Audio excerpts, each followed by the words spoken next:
ஐயா என் பேர் கணேசா, சொந்த ஊர் இதாங்க. நான் இங்கே தான் பெரம்பூரில் இருக்கேன். ஸ்கூல் பக்கத்தில் கொய்யாப்பழம் வித்துட்டு இருக்கேன். கொஞ்சம் கொஞ்சம் பச்சிக்கிறையா. கால் பரீட்சை லீவ் ஆச்சா, ஸ்கூலில் லீவ் விட்டாங்க, அதான் இந்த பக்கம் வந்தேன்.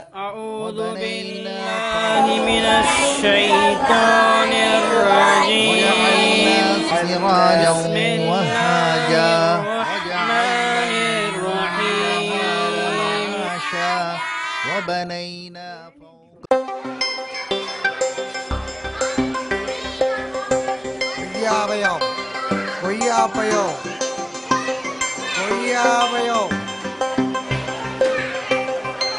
கொய்யாப்பழம் கொய்யாப்பழம் கொய்யாப்பழம் கொய்யாப்பழம் கொய்யா 5 கொய்யா 5 தம்பி, கொய்யா 5 தம்பி, வாங்க கொய்யா 5.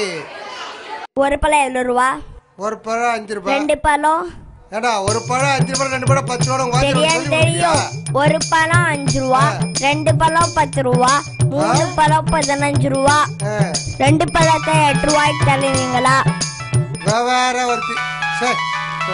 ஒரு பேசிக்கிட்டு. ஹலோ, என்னங்க நம்ம பையன் சீனுக்கு கீழே வச்சிடலாம இருக்காங்க. பையன் கீழே ஊத்துறானா? ஆமாங்க. போல ஆட்டி கூட்டி போடி. சீக்கிரம் வாங்க. நான் வந்துறேன், நான் உடனே வரேன். சீக்கிரம் வாங்குங்க.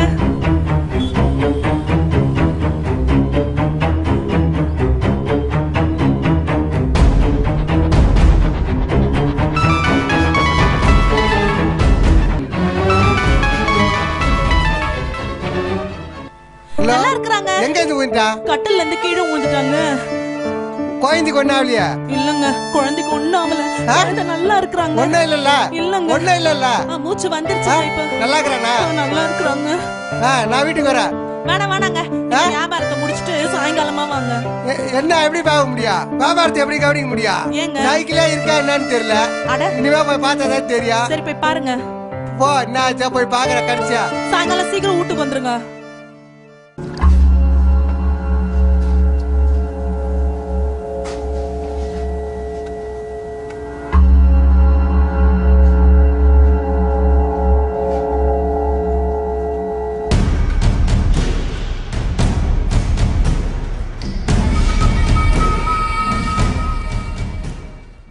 டே தம்பி, நான் தான் இங்க இல்லையா? அப்படியே பழத்தை எடுத்து சாப்பிட வேண்டியது தானே? ஏன்னா எல்லாத்துக்கும் காசு போட்டு எடுத்து சாப்பிட்டுக்கிறீங்க. நீங்க இல்லன்னா நான் அல்லா பாத்துட்டு இருக்கான். அல்லாவா? அவன் எங்க இருக்கா? அல்லா எல்லா இடத்துலயும் பாத்துட்டு இருக்கான். திருடி சாப்பிட கூடாதுன்னு எங்க நபி சொல்லிருக்காங்க. உங்க நபியா என்ன சொல்லிருக்காரு? உழைச்சுதான் சாப்பிடணும், அடுத்தவங்க பொருளை அனுமதி இல்லாம எடுக்க கூடாது. அப்படி எடுத்தா அது ஹராம். உங்க நபியா எப்ப சொன்னாரு? யாருகிட்ட சொன்னாரு? உங்ககிட்ட சொன்னாரா? ஏன் உங்களுக்கு எதுவுமே தெரியாதா? எல்லாம் அங்க ஹஜ்ரத் தான் சொன்னாங்க. ஹஜ்ரத்தா? ஆமா, அவங்க அங்கதான் இருக்காங்க. எனக்கு உங்க நபியை பத்தி சொல்லுவாரா? சொல்லுவாங்களே, வாங்க எங்க ஹஜ்ரத் கிட்ட போலாம். வாடாப்பா, கொய்யா வைக்க வேணாம். கொய்யா அப்புறமா வைக்கலாம். உங்களை பார்த்தா ஹஜ்ரத் சந்தோஷப்படுவாங்க. ஏய், என்னடா இவ்வளவு தூரம் கூட்டம்? ஆமா ஆமா, வாங்க. அஸ்ஸலாமு அலைக்கும். வலைக்கும் அஸ்ஸலாம் வரஹ்மத்துல்லாஹி வபரகாத்து. என்னப்பா தாரிக், கொய்யாப்பழ வண்டியை கொண்டு வந்திருக்க? அசரத், இந்த கொய்யாப்பழ அங்கிளுக்கு ரசுல்லா பத்தி தெரியணுமா, அதான் கையோடு கூட்டிட்டு வந்தேன். சரி அசரத், அஸ்ஸலாமு அலைக்கும், நான் வரேன். வாங்க ஐயா. ஐயா, நாங்கெல்லாம் வரலாம் ஐயா. தாராளமா வாங்க, உட்காருங்க. ஐயா, நான் சும்மா தான் ஐயா விளையாட்டு கேட்டேன். அந்த பையன் கூட்டாந்து விட்டாயா? குழந்தைங்களுக்குலாம் இவ்வளவு நல்லது சொல்லி கொடுக்குறீங்களா? உங்களை பார்க்கலாம் தான் ஐயா வந்தேன். நபிகள் நாயகம் இதுக்கெல்லாம் ஐயா சொல்லி கொடுக்குறாரு. ஆமா கணேசா, நபிகள் நாயகம் எல்லாத்துக்கும் வழி காமிச்சிருக்காங்க. நபிகள் நாயகம் சொல்லித்தராத எந்த விஷயமுமே இல்லை. அடுத்தவங்க பொருளுக்கு ஆசைப்படக்கூடாதுன்னு நபிகள் நாயகம் சொன்னதுனால தான் இந்த பையன் எப்படி நடந்திருக்கான். எப்படி ட்ரெஸ் பண்ணணும், எப்படி சாப்பிடணும், எப்படி சம்பாதிக்கணும், எப்படி செலவு பண்ணணும். சுருக்கமாக சொல்லணும்னா சிறுநீர் கழிச்சிட்டு சுத்தம் பண்றது கூட நபிகள் நாயகம் சொல்லி தந்திருக்காங்க. நபிகள் நாயகம் ஒரு மகான், ஒரு துறவி நினைச்சா, ஆனா அவர் இவ்வளவு விஷயங்கள் சொல்லி கொடுத்துட்டு போகிறாரா? நபிகளார் துறவியும் இல்ல, வானவரும் இல்ல. அவர்கள் ஒரு மகத்தான மனிதர். அவர்களுக்கு தாய் தந்தையர் இருந்தாங்க, மனைவி மக்கள், சொந்த பந்தம், ஊர் உறவு எல்லாம் இருந்துச்சு. மக்களோடு மக்களாக வாழ்ந்துதான் இந்த போதனைகளை உலகுக்கு வழங்கியிருக்காங்க. நபி ஸல்லல்லாஹு அலைஹி வஸல்லம் அவர்கள் மட்டுமில்ல, உலகில் வாழ்ந்த எல்லா நபிமார்களும் மனிதர்கள் தான். மனிதர்களுடைய எல்லா ஆசாபாசங்களும் அவங்க எல்லாருக்கும் இருந்திருக்கு. வாங்க உள்ள போலாம். ஐயா, அப்படின்னா நிறைய நபிமார்கள் இருந்திருக்காங்களா? கணேசா, இறைவன் இந்த உலகத்தை படைச்சதோடு விட்டு இல்லையே, வழிகாட்டுற பொறுப்பையும் தானே ஏத்துக்கிட்டானே. ஒவ்வொரு காலகட்டத்துக்கும் ஒவ்வொரு சமுதாயத்திற்கும் நபிமார்களை இறைவன் அனுப்பிச்சு வச்சிருக்கிறான். இப்படி 1,00,000க்கும் மேல நபிமார்கள் வந்திருக்காங்க. மூசா நபி, ஈசா நபி, யாக்கூப் நபி, தாவூத் நபி. கிறிஸ்தவங்க இவங்களை சொல்லுவாங்க மோசஸ், ஜீசஸ், டேவிட், ஜேக்கப், இப்படி சொல்லுவாங்க. இந்த வரிசையில இறுதியா கடைசியா வந்தவங்க தான் நபிகள் நாயகம். ஐயா, தூதர்னு சொல்றீங்களா? அப்படின்னா முகமது நபி கடவுள் கிடையாது ஐயா? நபிகள் நாயகம் மனிதர்களிலே சிறந்த மனிதராக இருந்தாங்க. அவங்களே சொல்லியிருக்காங்க, கிறிஸ்தவர்கள் மரியமுடைய மகன் ஈசாவை கடவுளாக்கியது போல என்ன நீங்க கடவுளாக்கிறாதீங்க. ஐயா கேளுங்க. இடையில பேசுறதுக்காக மன்னிச்சிருங்க ஐயா. இஸ்லாமியத்தை ஆரம்பிச்சது முகமது நபிகள் தானே ஐயா? மனிதன் எப்போ தோன்றினானோ அப்ப இருந்து இஸ்லாம் இருக்கு. அப்படின்னா இஸ்லாமியத்தை ஆரம்பிச்ச முகமது நபிகள் இல்லையா ஐயா? இல்ல, இந்த உலகத்துல முதல்ல படைக்கப்பட்ட முதல் மனிதர் ஆதம் அலைஹிஸ்ஸலாம். முதல் மனிதரே முதல் தூதராகவும் இருக்கிறாங்க. அன்னையில இருந்து இஸ்லாம் இருக்கு. இஸ்லாம்ங்கிறது மதம் இல்ல, அது ஒரு வாழ்க்கை நெறி. இந்த வாழ்க்கை நெறியை தான் ஒவ்வொரு காலகட்டத்திலையும் ஒவ்வொரு நபியும் அந்தந்த மக்களுக்கு எடுத்துரைச்சிட்டு இருந்தாங்க. இறுதி நபி முகமது ஸல்லல்லாஹு அலைஹி வஸல்லம் அவங்களுக்கு இறைவன் திருக்குர்ஆன்ங்கிற வேதத்தை கொடுத்தான். அந்த வேதத்தின் வழிகாட்டுதல்ல தான் இந்த பணியை முகமது நபி ஸல்லல்லாஹு அலைஹி வஸல்லம் அவர்கள் முழுமைப்படுத்தி இருக்காங்க. உட்காருங்க.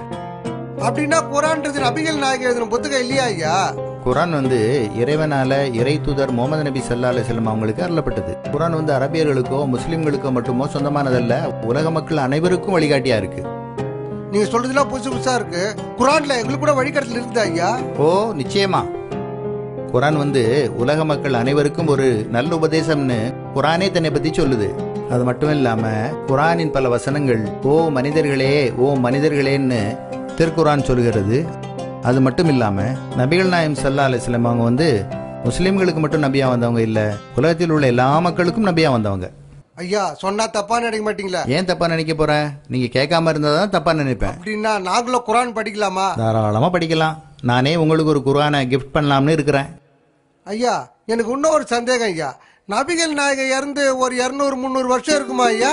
இல்ல, முகமது நபி ஸல்லல்லாஹு அலைஹி வஸல்லம் அவங்க கிபி 571ஆம் ஆண்டு அரேபியா நாட்டில குறைஷ் என்னும் குலத்தில அப்துல்லா ஆமினா என்ற தம்பதியருக்கு மகனாக பிறந்தாங்க. பிறக்கிறதுக்கு முந்தையே தந்தையை இழந்தாங்க. 6 வயதாகும் போது அன்னையை இழந்தாங்க. பாட்டனார் அப்துல் முத்தலிபின் பராமரிப்பிலே வளர்ந்தாங்க. அவர்கள் மரணித்த பிறகு பெரிய தந்தை அபூ தாலிப் அவங்களோட பராமரிப்பில் வளர்ந்தாங்க. ஆடு மேய்ச்சாங்க. சின்ன வயசிலேயே ஒழுக்கமும் தூய்மையும் நிறைஞ்ச இளைஞரா வளர்ந்தாங்க.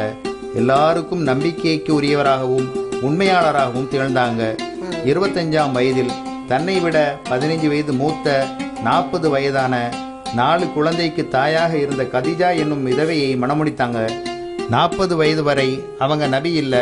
தனது 40ஆம் வயதில் ஹிரா மலை குகையில் தனித்திருந்த போது மாணவர் தலைவர் வஹி எனும் வேத செய்தியை எடுத்து வந்தாங்க. அன்னையிலிருந்து பிரச்சாரத்தை தொடங்கினாங்க. ஒரே இறைவனை மட்டும்தான் வணங்கணும்னு சொன்னாங்க. நான் தான் இறை தூதர் என்று அறிவிச்சாங்க. மது, சூது, பெண் சிசு கொலை, இனவெறி, குலவெறி, அடிமை முறை எல்லாத்தையும் எதிர்த்து அந்த மக்களை தூய்மைப்படுத்தினாங்க. 13 வருஷம் மக்காவில் பிரச்சாரம் செஞ்சாங்க. அங்குள்ள மக்கள் தொல்லை தரவே மதீனாவிற்கு புலம்பெயர்ந்தாங்க. 10 ஆண்டுகள் இஸ்லாமிய ஆட்சியை நிறுவி அவங்களுடைய தூதுத்துவ பணியை திறம்பட செஞ்சாங்க. 63ஆம் வயதில் மரணமடைஞ்சாங்க. அவங்க வாழ்ந்து மறைந்து 1400 ஆண்டுக்கும் மேலாகிவிட்டது. உலகம் இருக்கிற வரை அவங்க வாழ்வு பின்பற்றப்படும். ஐயா, நீங்க சொல்றது ரொம்ப சந்தோஷமாவா இருக்கு, ரொம்ப ஆச்சரியமாவா இருக்கு. நபிகள் நாயகத்தோட வேலை இது மட்டும் தானே ஐயா? குர்ஆனே சொல்லுது, கேளுங்க. இவர் முஹம்மத் நன்மை செய்யுமாறு மக்களை ஏவுகிறார், தீமைகளிலிருந்து அவர்களை தடுக்கிறார், அவர்களுக்கு தூய்மையானவற்றை அனுமதிக்கிறார், தூய்மை இல்லாதவற்றை தடை செய்கின்றார், அவர்களின் மீதுள்ள சுமையை இறக்குகின்றார், அவர்களை பிணைத்திருந்த விலங்குகளையும் உடைத்தெறிகிறார். எனவே எவர்கள் இந்த நபியின் மீது நம்பிக்கை கொண்டு இவரை கண்ணியப்படுத்தி உதவியும் புரிகின்றார்களோ, மேலும் இவருடன் இறக்கி அருளப்பட்ட ஒளியை பின்பற்றுகிறார்களோ அவர்களே வெற்றியாளர். திருக்குர்ஆன் 7:157 வசனம் இப்படி சொல்லுகிறது. கடைசியா ஒரு சந்தேகம். அரபு நாட்டுக்கு சரி, நம்ம நாட்டுக்கு இதெல்லாம் ஒத்து வருமா ஐயா? ஏன் ஒத்து வராது கணேசா? நபிகளார் ஸல்லல்லாஹு அலைஹி வஸல்லம் அரபு நாட்டில் பிறந்ததுனால குர்ஆன் அரபிலே இருக்கு. தமிழ்நாட்டில் பிறந்திருந்தா தமிழ்ல தானே இருந்திருக்கும். அரபு நாட்டுக்கு மட்டும் அவங்க தூதரா அனுப்பப்படல. நான் முதல்ல சொன்னேனே, உலக மனிதங்க எல்லாருக்கும் அல்லாஹ் அனுப்பப்பட்டவர்னு. அன்னைக்கும் பெண் சிசுவை கொண்டாங்க, இன்னைக்கும் கொள்றாங்க. மது சூது அன்னைக்கும் இருந்துச்சு, இன்னைக்கும் இருக்குது. இறைவனை நிராகரிக்கிற மக்கள் அன்னைக்கும் இருந்தாங்க, இன்னைக்கும் இருக்காங்க. அதனால அன்னைக்கு சொன்ன போதனைகள் இன்னைக்கு மட்டுமல்ல, உலகம் இருக்கிற வரை எல்லா மனுஷங்களுக்கும் பொருந்தும். கணேசா, அதனாலதான் இன்னைக்கும் உலகம் முழுவதும் 160 கோடி மக்கள் அவங்களை பின்பற்றாங்க. நிறைய வழக்கா குத்துட்டீங்க ஐயா, ரொம்ப நன்றி ஐயா. அள்ளக்குறையாத சரித்திர சமுத்திரத்திலிருந்து பெருமானார் என்ற பெருங்கடலின் ஒரு துளிதான் இங்கே தெரித்து விழுந்திருக்கின்றது. இன்னும் சொல்ல சொல்ல உள்ளமும் உயிரும் உருகும் உன்னதமான வரலாற்று நாயகரை, உலகம் வியக்கும் நபி முகமது ஸல்லல்லாஹு அலைஹி வஸல்லம் அவர்களின் வாழ்வை நீங்கள் முழுமையாய் அறிந்திட வேண்டாமா? தொடரட்டும் நம் தொடர்புகள்.